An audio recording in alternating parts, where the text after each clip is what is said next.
ओम शांति। आज 12 अगस्त 2024 की ईश्वरीय महावाक्य है। आज की मुरली का सार है, मीठे बच्चे, अब वापस घर जाना है, इसलिए बाप को याद करने और अपने चरित्र को सुधारने की मेहनत करो। आज का प्रश्न, अज्ञान नींद में सुलाने वाली बात कौन सी है? उससे नुकसान क्या होगा?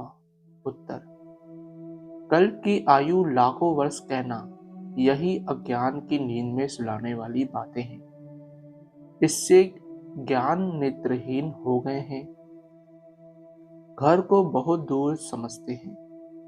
बुद्धि में है अभी तो लाखों वर्ष यहाँ ही सुख दुख का पाठ बजाना है, इसलिए पावन बनने की मेहनत नहीं करते हैं। तुम बच्चे जानते हो अभी घर बहुत नजदीक है, अब हमें मेहनत करके कर्मातीत बनना है। आज की मुरली की मुख्य पॉइंट्स। अभी बाप याद दिलाते हैं, बच्चे घर तो बहुत नजदीक है, अब चलेंगे अपने घर। मैं तो तुम बच्चों के बुलावे पर आया हूँ, चलेंगे? कितनी सहज बात है। अगला, मुक्ति को ही घर कहा जाता है, लाखों वर्ष कह देने के कारण सब भूल जाते हैं। बाप को भी तो घर को भी भूल जाते हैं, लाखों वर्ष कहने से बहुत फर्क पड़ जाता है।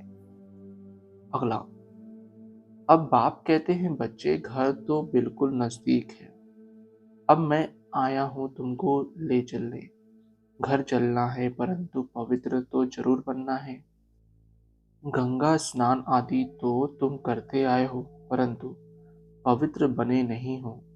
अगला, बाबा कहते, अब बच्चों को कहते हैं सुखधाम चलना है तो पावन बनो। जन्म जन्मांतर के जो पाप सिर पर है उन्हें याद से उतारो, याद से बड़ी खुशी रहेगी। अगला, बाबा कहते, विकारों को कहा जाता है भूत, लोभ का भी भूत कम नहीं है, यह भूत बहुत अशुद्ध है, मनुष्य को एकदम गंदा बना देता है।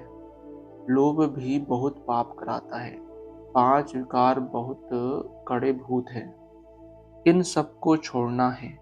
लोभ को छोड़ना भी ऐसा मुश्किल है जैसे काम को छोड़ना मुश्किल है। अगला, हम ब्रह्मा कुमार कुमारियां हैं तो भाई बहन हो गए, इसमें बड़ी मदद मिलती है। सिविल आई बनाने में ब्रह्मा का कर्तव्य भी है ना। ब्रह्मा द्वारा देवी देवता धर्म की स्थापना अथवा मनुष्यों को देवता बनाना। अगला, अभी बाप तुमको गुहे गुहे पॉइंट्स बताते हैं। शुरू की और अभी की समझाने में कितना फर्क है। पढ़ाई में टाइम लगता है, फट से कोई आईसीएस नहीं बन जाएंगे, नंबरवार पढ़ाई होती है। अगला, अब बाप कहते हैं, मुझ पतित पावन बाप को बुलाया है, मैं आया हूं, तो तुम पावन बनो ना। अपने को आत्मा समझ मामेकम याद करो तो तुम सतोप्रधान बन जाएंगे।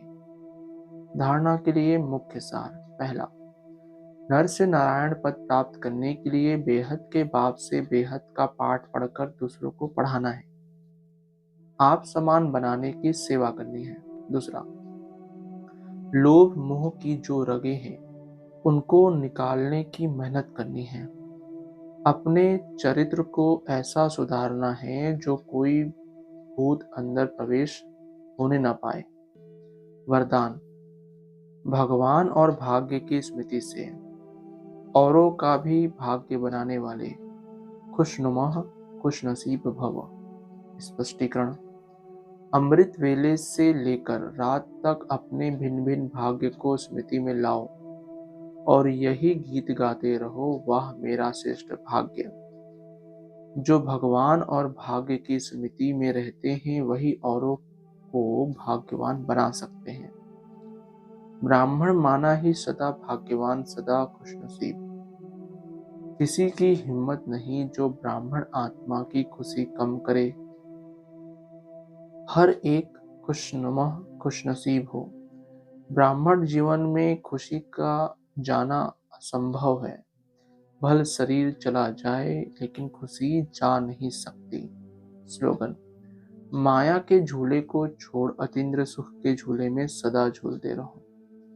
माया के झूले को छोड़ अतीन्द्रिय सुख के झूले में सदा झूलते रहो। अच्छा, ओम शांति। मीठे बाप दादा, ओम शांति। ब्राह्मण परिवार, ओम शांति।